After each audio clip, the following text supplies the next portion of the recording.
listening to the MMA Brothers Podcast, coming to you from Toronto, Ontario, Canada. Your source for UFC news, previews, and post-fight coverage. Hosted by your favorite duo, Daryl and Asher. Let's get it started. Hello, guys, and welcome back to the MMA Brothers Podcast. It's Daryl. It's Asher. And we got a special guest. Oh, no, I got you, Mikey. Don't you worry. And we got special guest, Michael Wildboy Glasgow. How you doing, Mikey? Hey, man, I'm good. It's good to see you guys again. Yeah, no, I'm glad we could run this back. How you been? I'm good, man. It's crazy in the world right now, but I'm glad that you guys are doing all right. You see, I got the quarantine beard coming in. I got exactly. the long hair now. Exactly. Man, it's good that you've just got the beard going on. Some of us have got that quarantine 15 pounds, you know what I mean? So it's been hard to stay active during Corona. So good that's only going on. That's awesome. Yeah, so how's your competitions been? So I've seen you've been doing a lot of online contests and social distance like stuff. So how's that been going for you? Yeah, it's real tough because like a lot of the jiu-jitsu tournaments I had lined up. I remember like early last year, or early at the beginning of this year, right? I published like a whole calendar of like every month I had some tournament that I was going to go compete in. I was like, I'm going to win state champ again. I'm going to do all these things to like get my name out, right? I was like, 2020 is going to be my year. Dana White's going to give me that call. And then all this crazy stuff happened. So yeah, I was pretty restricted to just doing like virtual training sometimes and virtual competitions. So where they would have like a panel of judges, like a Zoom tournament basically, and they just judge you on like your performance and technique, but it's still like way different than, you know, putting hands on someone, rolling around, demonstrating like what you know. So it's been like a really difficult year for combat sports and just like trying to make a name for myself, you know, kind of took a back seat this year. So hopefully things start getting back to normal. We'll see. No, I feel you. It's like, I don't know what it is. You got to tell us your secret in terms of your callouts because you got Henry Cejudo to respond to you. You got Dominic Cruz to hit you up. So, like, what are you saying in the DMs to get these to respond to your talk?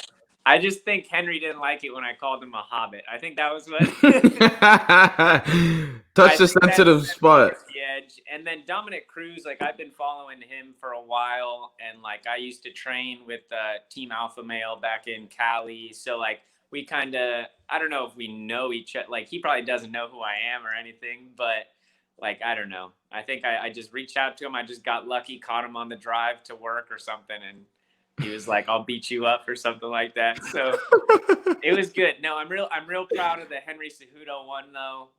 I'm glad that the Hobbit stuff, like he was checking my story a couple days later, so I know I got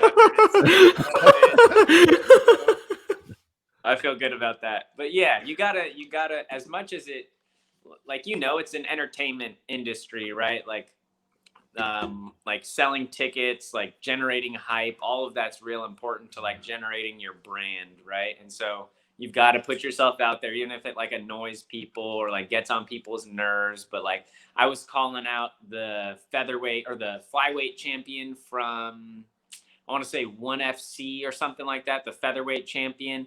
And it's like his Instagram, he's like living in a mansion. He's got this big dog, all these cars.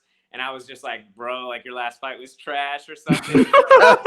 and he's like, who are you? Like, I don't even know.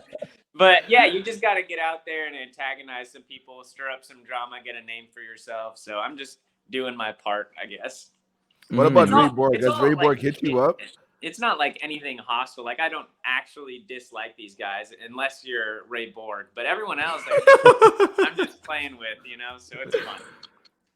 Yeah, that's hilarious, man. So I remember you had also mentioned that like you had like a kind of like a fight set up in England at some point, but like obviously because of Corona, like that didn't work out. So how did that go? Is any updates on that? No, I haven't heard from them since like really March or April, because they were like a UK fight club that had just been starting. They were about to like put on one of like their first 3 events or something, and they're like, hey, we want to like bring you out, have you compete over here, like it'll be a flyweight fight, it'll be real good. And I was like, okay, great. But then like next month, everything happened. So like, I know personally, like there's a jiu-jitsu gym across the street from where I live that went out of business. So I would imagine that like a lot of these smaller organizations are shutting down or having to close up shop for a little bit.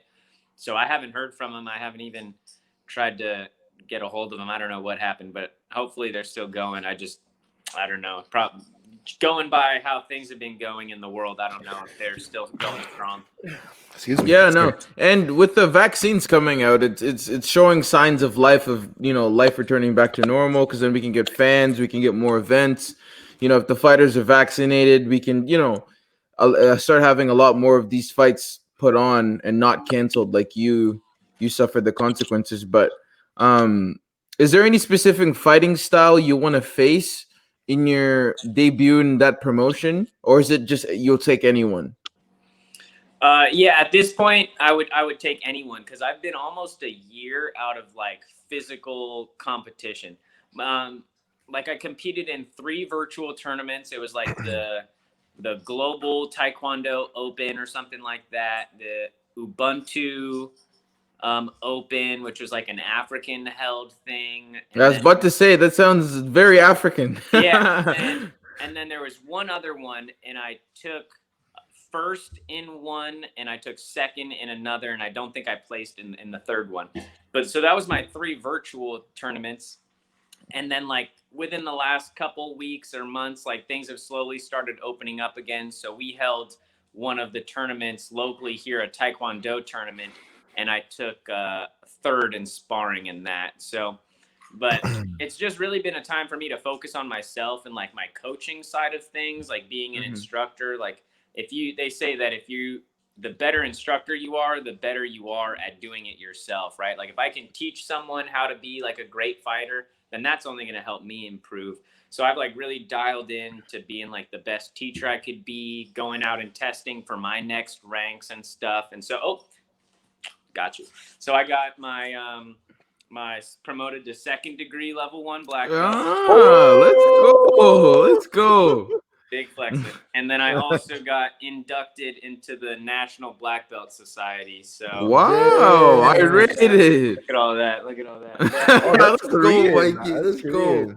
So I've just been trying to better myself. So now I've got like my 2nd degree black belt in Taekwondo. I've got my black belt in karate. I've been boxing, wrestling, jiu-jitsu, still a purple belt, but that takes years to move up. So I'll be probably that for a while, but I've just been trying to work on me, and like I've been testing out different weight cutting techniques, fluctuating my weight like drastically just to see like what my body can handle. I posted that picture on Instagram. I don't know if you saw it, but it had in what was it? October I was weighing like 145, and then I cut down to 125 in November, and then now I'm up to like 135 in December. So like losing 10, 15 pounds like a month, and just trying to like put on weight, take weight away. That's taught me a lot about how to like structure my own camps in the future too. So just working on me basically. Yeah. So do you want to walk around at your fighting weight, or did you cut down to 125 and then now you're staying at 135? Yeah.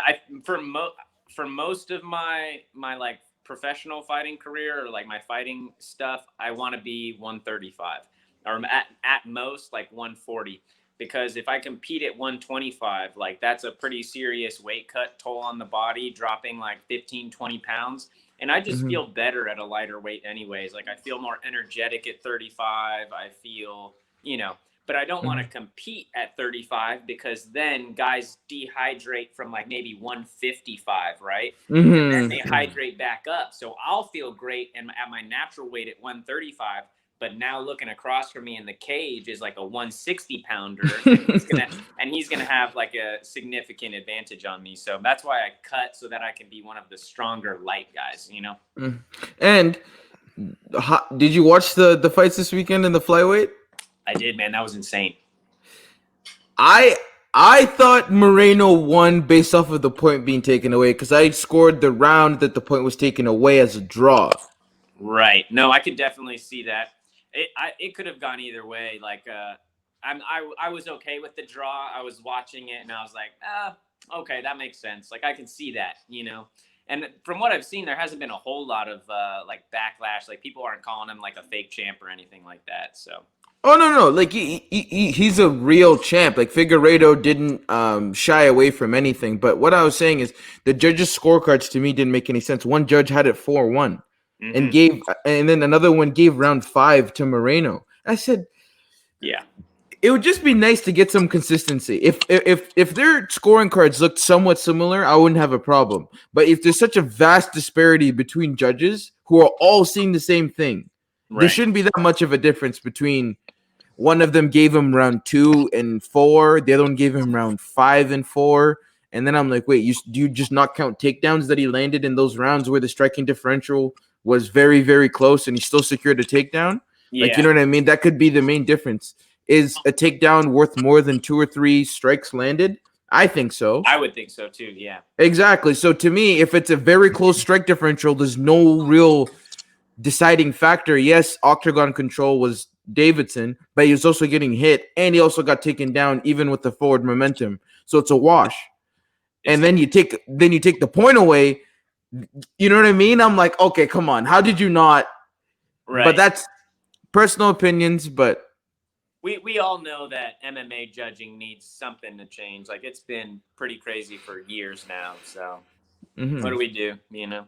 Do you think that live scoring is a good idea? I think it's perfect. That way the fighters know it makes for more entertaining fights. If you know you're down definitively 2 rounds to 3, like going to the 3rd round, you know you got to get the finish. You know you're not going to win a decision. I think that's better for the fighters to know. You're a fighter. Would you benefit from knowing who's winning? My dream judging situation would be to have 3 judges and they're all not even at the fight. They're in like their own individual room without the bias of the commentators in their ear.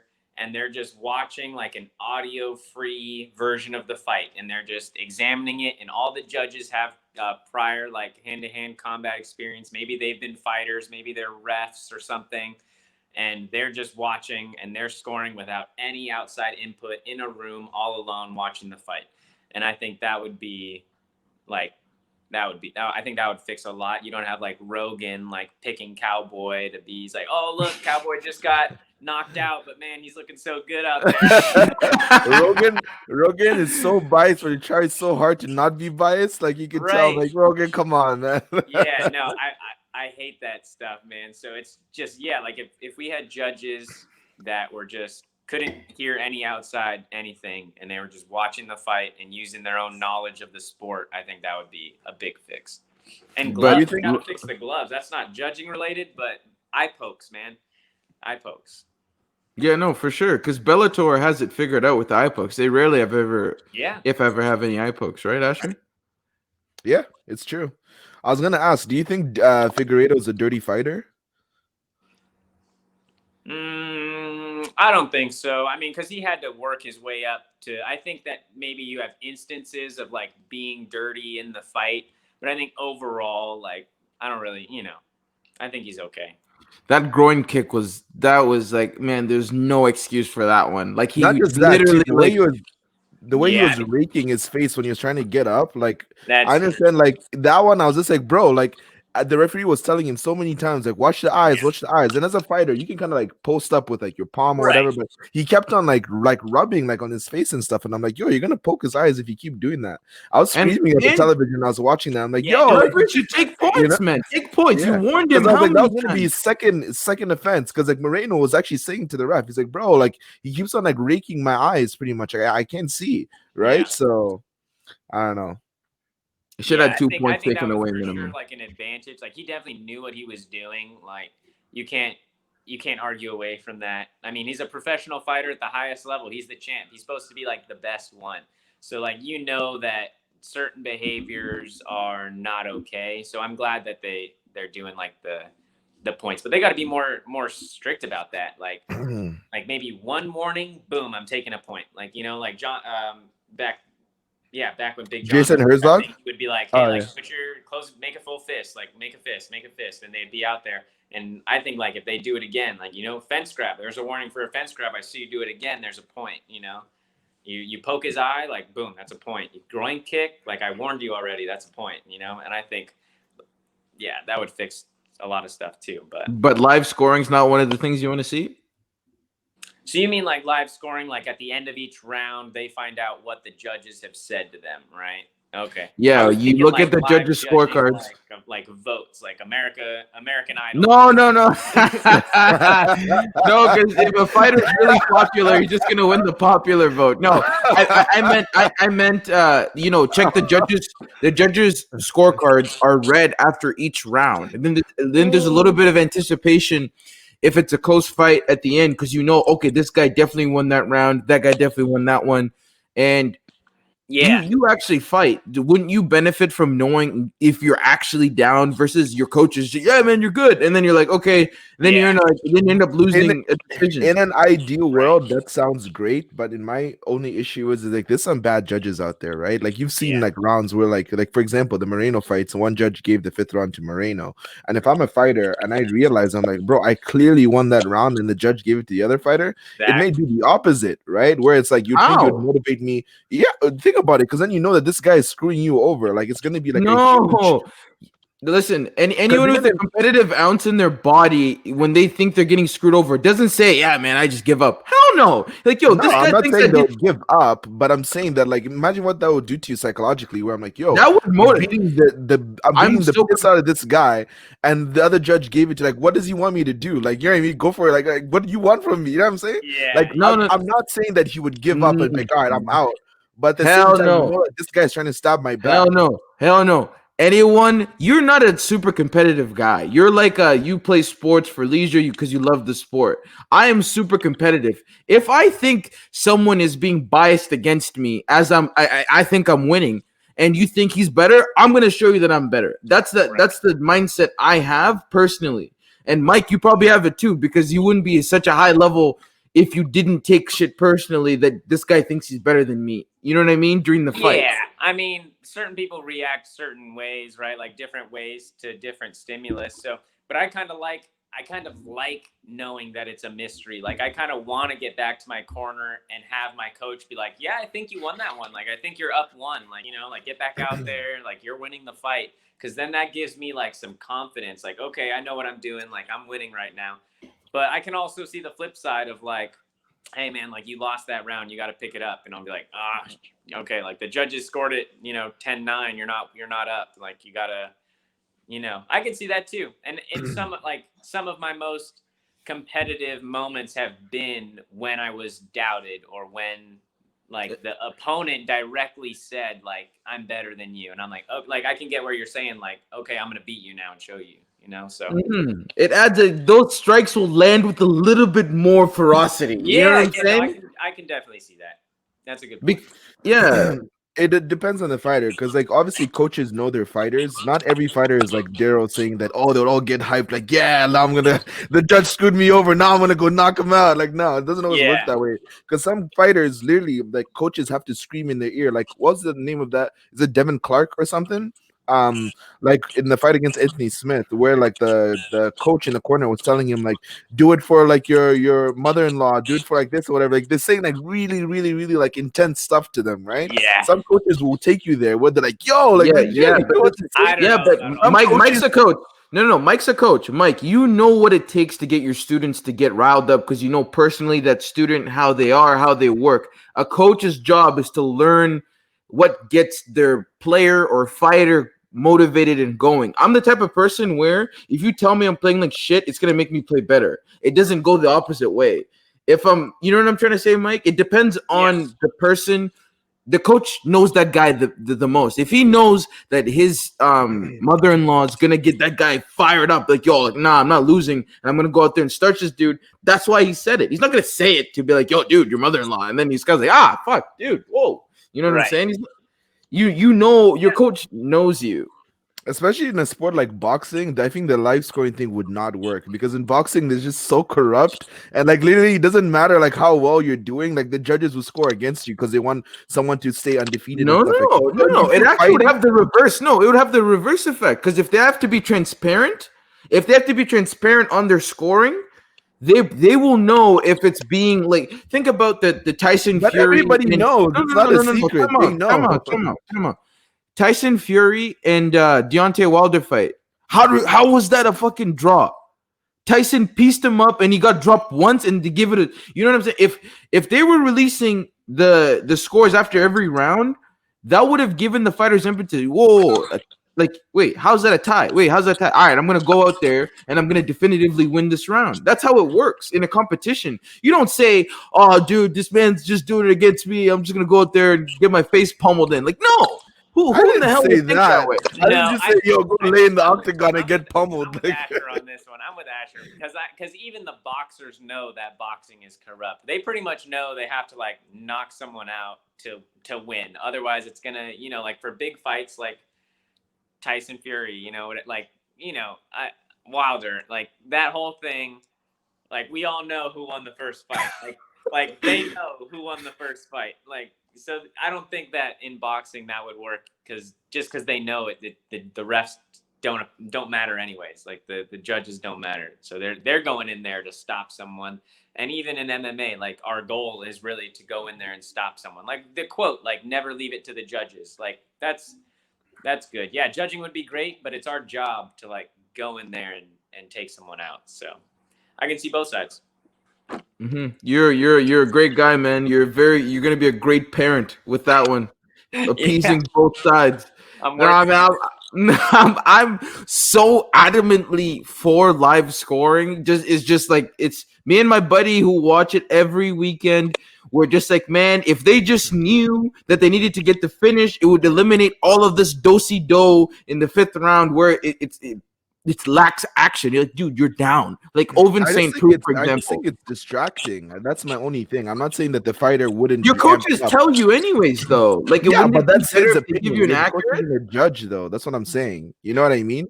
The coach isn't a judge. He thinks what he thinks. He's like, I think you lost that one. I think you won that one. Or if it's the 5th round, he thinks you're down. It's gonna be like, bro, you need to go get this, blah blah blah. They'll hype you up. But if you know Mark Saudiato or whatever, this has made you said that he lost that round. Like, wait, what? Really?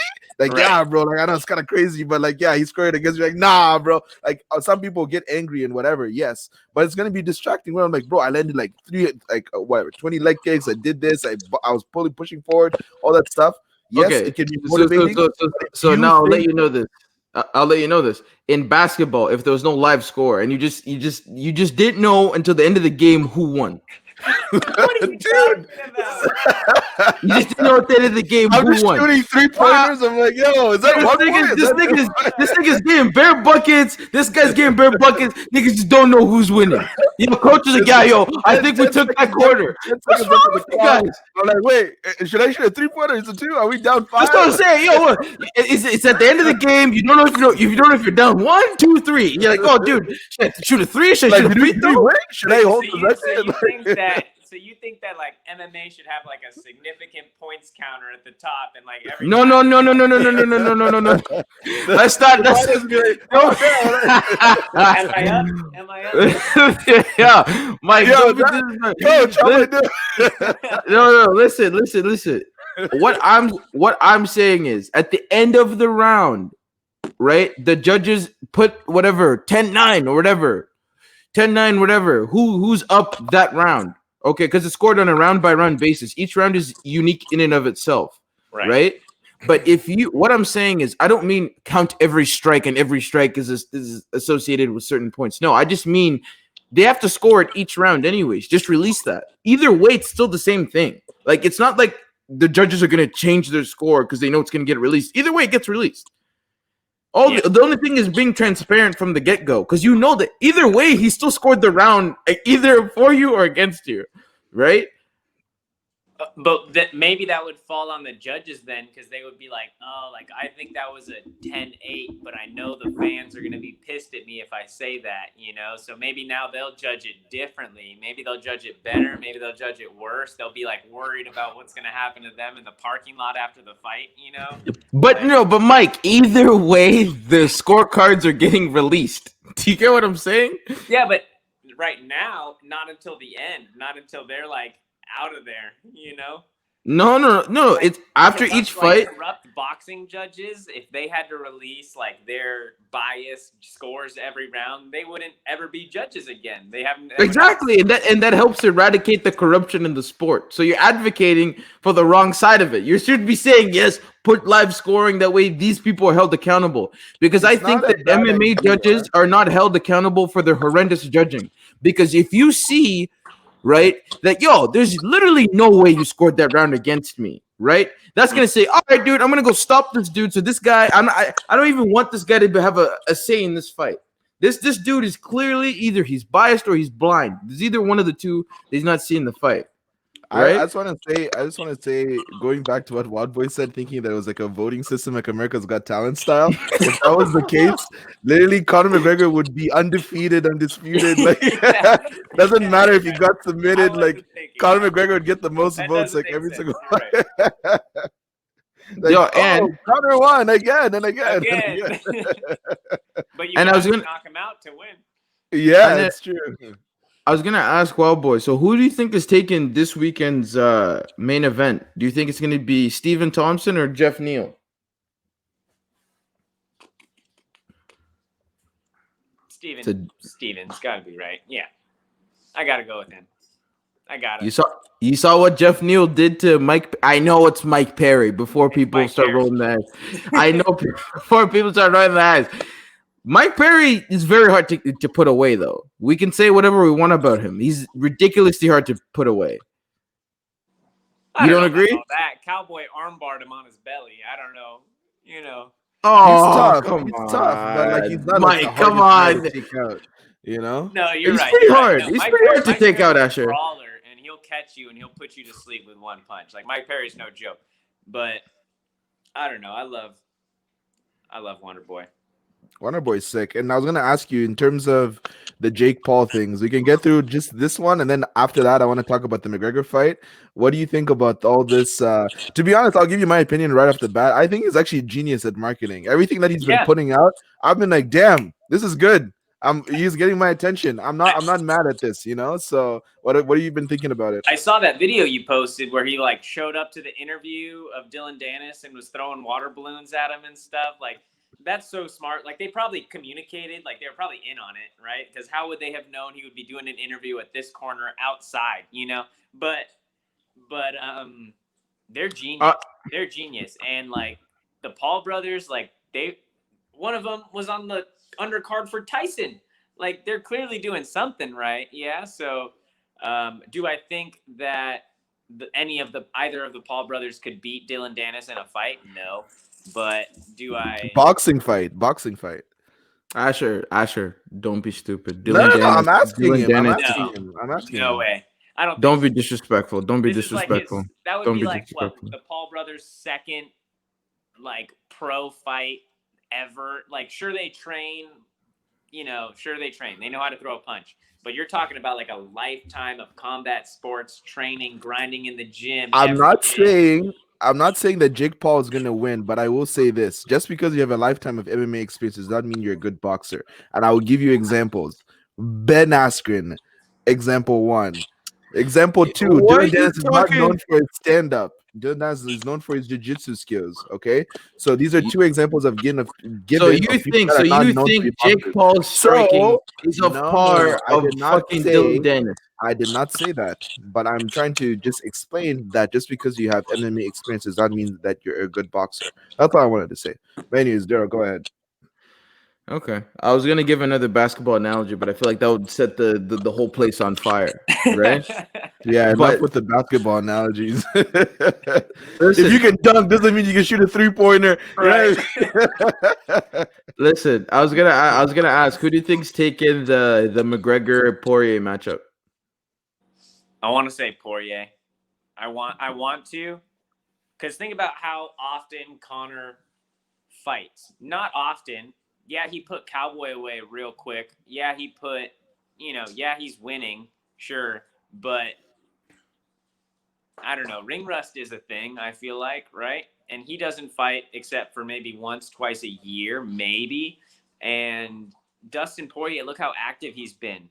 Look how active. Look how the amazing strides he's made since he's been fighting. Interim champ. He's been knocking out all these people. Like, I don't know. Dustin's pretty crazy. He's good. I like him. He's probably one of my favorite fighters now. And I think this will be a very different fight than the first one. Like Dustin's too mentally strong to go into that fight anyways, in the back of his mind thinking like, this guy already beat me. Like he knows that he's changed. He knows he's better. Like the strides he's made since this next fight. So it's going to be, I think it's going to be a very different fight. Maybe McGregor still wins. I can see that happening, but I think it's going to be definitely more competitive maybe. And I think Dustin's he could win. He could win for sure. This is the thing I have to say. Dustin Poirier is the most disappointing guy that I like. Bro, listen, just let me get through it. It's a hot take. Let me get through it. This is a hot take. Who has hurt Khabib and then just let him off the hook? This is what I'm saying. Khabib shoots a double leg and you decide to go for a guillotine and then just get choked up. He just makes, I'm like, Dustin, bro, you had him twice in that fight and you fucking choked. And that's why I can't. I think the moment's too big. Dustin just fucking shrivels. I think Justin Gaethje should have finished him. He had numerous chances to finish him. Justin was just fighting like a fucking idiot. Okay? You tell me right now Justin Gaethje wasn't about to finish Dustin Poirier numerous times in that fight. But did he? Huh? But did he finish him? No, he did not. Who won the fight? Huh? Who won the fight? Dustin Poirier. But keep this in mind, though. Keep this in mind. If they rematch, he's not putting away Justin Gaethje. There's no way. There's absolutely no way. His leg got chewed up. Dustin's he's gonna get that front leg chewed up once again. Dustin does not fight well orthodox. He's a southpaw heavy. What are you talking about? You're saying Mike, if they fought the exact same way the second time, it would be different. That's crazy. Yes, 100%. No, 100%. No, because Justin even said it himself. So did Trevor Whitman. He got way too in love with the way he was fighting, like in the sense that he loves danger. Justin Gaethje didn't understand that, like, yo, bro, just fucking fight with the leg kicks and then you'll be okay. But what did he do? He decided to get in the danger zone and then he got finished. And he even said that himself in one of the post fights, one of the pre-fights to Khabib. Trevor Whitman was like, yo, Justin, if you had just listened and gotten to the game plan, heavy leg kicks. Heavy leg kicks. And then I'll say this. I can be mad at Poirier for losing to Khabib because look at the effort Justin Gaethje put up against Khabib. I don't want to say it was pathetic, but like it was much worse than what Poirier did against Khabib, right? So I was actually extremely disappointed when I was like, what the hell is this? Right? Yeah. So yes, Dustin Poirier, he was disappointing against Khabib. You're right, he did rock him in the first round, or is it this? No, the beginning of the second round, and then he had that choke at the third round, I think. That like he almost got Khabib and then ended up getting choked out. So yes, Poirier has had those moments in his career where it's like, he just failed me. You know what I mean? But like, who knows? Maybe it's his time to shine against McGregor. But I am picking McGregor to win this fight. I just have a feeling McGregor. Yeah. So I mean, that could would be wrong. Be great in like the storyline, like right, like McGregor wins, McGregor fights, he takes the belt back, like Khabib's gone, and then Khabib comes back to rematch. Like the storyline, you can't, that writes itself. But I think so much has happened that's like crazy, like Oliveira beating Tony. Like we're just having all sorts of upsets, like Max Holloway losing the featherweight title, to Volkanovski. So we're having like all these, like anything can happen. And I think Dustin wins. I'm gonna pick Dustin. And I have a question. You just reminded me. Tony versus Charles Oliveira. I said to Asher on the last episode, I said, listen, yes, Charles Oliveira dominated Tony Ferguson with top control. But the thing that pissed me off the whole time is the dude did fucking no damage. He had 13 minutes of top control, Mike, and he attempted 2 submissions, and he landed maybe 20 strikes. Right. In 13, I'm like, bro, come on, man. Like, I get it. Yeah, you're working through transitions, doing this and that. I'm like, yeah, but I would have loved to see some sort of damage done from a full mount, and you do nothing? He was in full mount for like a good 3 minutes, didn't attempt any submissions until the last 15 seconds of the round. That's what I'm saying. I'm like, bro, so listen, yeah, good on you. You sat on a dude for 13 minutes and you attempted 2 submissions and barely landed any ground strikes, right? That's just my opinion of that fight. Everyone's like, oh my God, Charles Oliveira. I'm like, okay, dude, come on. Relax. Everyone relax. I mean, he is on a pretty impressive winning streak, though. and he did just beat Tony.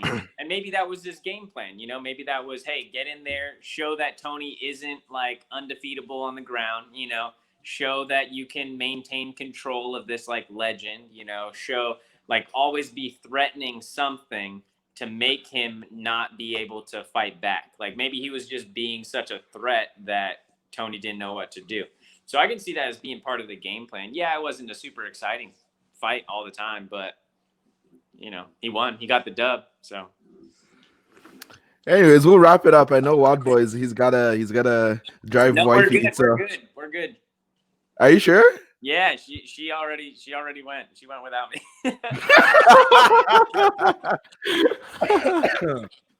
That's funny. I was actually about to go like cook something. So, is there anything else you wanted to ask, Daryl? Or yeah, for sure. There's another thing. What was the fight? Izzy versus what's that dude? The light heavyweight champ, Polish dude, Jan Blachowicz. This would be the last question, then we can get out of it. What do you think's gonna happen with that matchup? Who do you want in that one? Man, I want Izzy to win just because I want to eventually see Jon Jones versus Izzy, right? So that's like what I want to see happen. I want the young blood to take over. I want Jon Jones to lose. You know, I want him to be like dethroned as like the greatest of all time. Like, you know, so I want future matchups to happen. And in order for that to happen, these ones have to go the way that I want them to go. Right. So I'm rooting for Izzy all the way, you know. Yeah. You're a fan of the underdog. You don't like Jon, do you? He's a fan of the underdog. Of course I know who likes Jon, dude. I love Jon. You're saying a lot of hot takes that I disagree with today. Listen, Mike, you gotta love Jon because he's the ultimate troll and no one's ever gotten one up on him. What could you possibly say to Jon Jones? He's undefeated. He whooped everyone who's gotten in front of him. Like, all you have to say is you're a dirty PED cheat. Your record doesn't matter because you're a cheater. So you're telling me, Mikey, that 1 picogram is equivalent to him. 1 picogram. We're not going to talk about picograms. There's been studies. If you take supplements or PEDs, if you're injecting yourself with testosterone, Test-E, whatever, you'll have the benefit from that for the rest of your life. Like, you will have that benefit. He will always be stronger than someone who didn't do that at his same Here's my response to that. Jon Jones has never been known as a guy that like knocks people out or is like, oh, he's so powerful that like strength has never been his attribute to win his fights. Yeah, come on, Mike. Come on. He's not Rumble Johnson out here, bro. Come on. Crazy. What has happened to you in the last year, boys? Mike. This is what I'm saying. Any fighter, go take whatever many picograms you want and fight. And I want you to fight and see if that makes any difference. To add to what Daryl said, Jon Jones in the beginning of his career fought how many steroid cheats? How many people were doing shit when Jon Jones was champ when he was 23 years old? Almost all of them were on something. Rampage, these niggas, bro. Come on. Chael Sonnen, Vitor Belfort, all those guys. Everyone is doing it, sure. But, yeah, I don't know, man. It's like baseball, man. Anderson Silva. Cheat, right? Like, and he's regarded as one of the GOATs. So you can't. Vitor, cheat. You know, Jon Jones, cheat. TJ Dillashaw, cheat. But let's look at people who haven't cheated and have still achieved great things. Michael Bisping, right? Michael Bisping. We've got Izzy. I don't know, though. That nipple thing was suspect. Yeah, I don't know. I'm just saying you can achieve greatness without having to stoop so low to give yourself an advantage. Like, hey, Mikey, I'm all for the picograms, man. Everyone take as many picograms as you want and fight Johnny Bones. Because even Jeff Nowitzki said, yo, even the amount in this dude's system literally has no... That's a conspiracy, dude. I don't believe it. Mikey! Don't expect me to think that it's just pulsing in his bloodstream or whatever. Are you a scientist? Do you work for USADA? Where's this information coming from, Mikey? Listen, I'm skeptical about all of this. This is, I don't know. And rightly so. But you know, we could chat all day long, but all I'm saying is, come on, you gotta respect Bones, bro. The picogram king. He's good. The picogram king. He needs all the way. How do you Anyways, think he does at heavyweight? Before I let you go, this thing is like I gotta How cook. do you Then he's think? asking more questions. No. I know. I was just gonna ask one last question. How do you think he's gonna do at heavyweight? Because we have people like Gane, we have Ngannou, we have obviously Stipe still as champ. There's Curtis Blades. There's some bad boys at heavyweight. I don't know if John can hold his own against these guys. I think if John moves up, he's gonna lose his first fight. Because they're not gonna give him some scrub at the bottom of the heavyweight division, right? It's Jon Jones. They're gonna be like, take Blades, maybe, probably, right?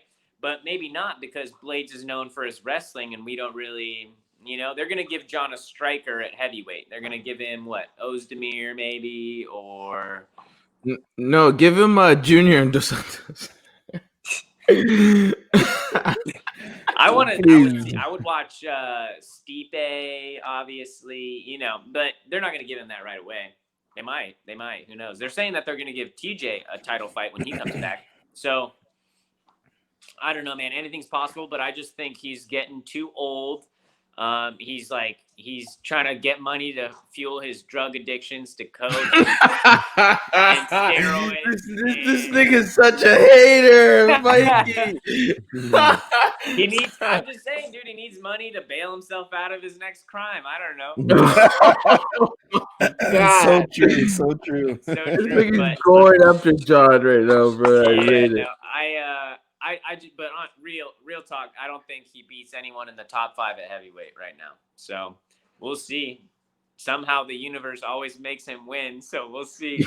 The bad guy always wins, right? That's usually the way it goes. Always wins, man. Yeah. All right, well, boy. Let them know how they can find you, bro, on IG. Yeah, on IG, you can follow me at Wildboy Glasgow, or wildboyglasgow.com is my website. I post pictures of, training that I'm doing. It's just stuff about me, some information. But yeah, Wildboy Glasgow on Instagram. That's my primary. Check me out there. And in terms of 2021, so 2020, right? I was supposed to fight and defend my state title as the flyweight grappling champion in the state of Texas. But because of the obligations I had with my job, I had to work that day. I've been working on myself a lot. And so I wasn't able to compete. So whatever, I'll get that guy next year. I'll take my title back in 21. But in terms of 21, I mean, things are still looking pretty crazy. The vaccine's coming out, but cases are still going up right now. I know a lot of gyms are closing. It's a pretty bad time for a lot of people. So I don't think that combat sports at my level will return to normal probably till the middle of this year. But hopefully, third, fourth quarter of 21, we're getting back out there. I'm winning some medals. I'm getting my name back out there. I guess 2020 was just a wash year, man. It just kind of set me back. But we'll get back on there. We'll get the hype train rolling again. I'll keep calling out fighters. I'll keep trying to get fights in these smaller organizations. I'll keep winning districts and national tournaments, and we'll get back to where we were. Okay, that's amazing, man. Bro. Best of luck. Every time you win something, come back on the pod and gloat, and then you can chirp Jon Jones while you're at it too. So for sure. Hey, Ray Borg, where are you at? Thanks, Mikey. It's a pleasure having you on again, man. Yeah, brother. Thank you, guys. Take it easy. Talk soon. See ya. Thanks for listening to the MMA Brothers Podcast. We hope you enjoyed this episode, and if you did, please give us a follow on our socials. You can check out a description of this episode for more, but don't forget to connect with us on Instagram at MMA Brothers Pod. We'll see you on the next episode.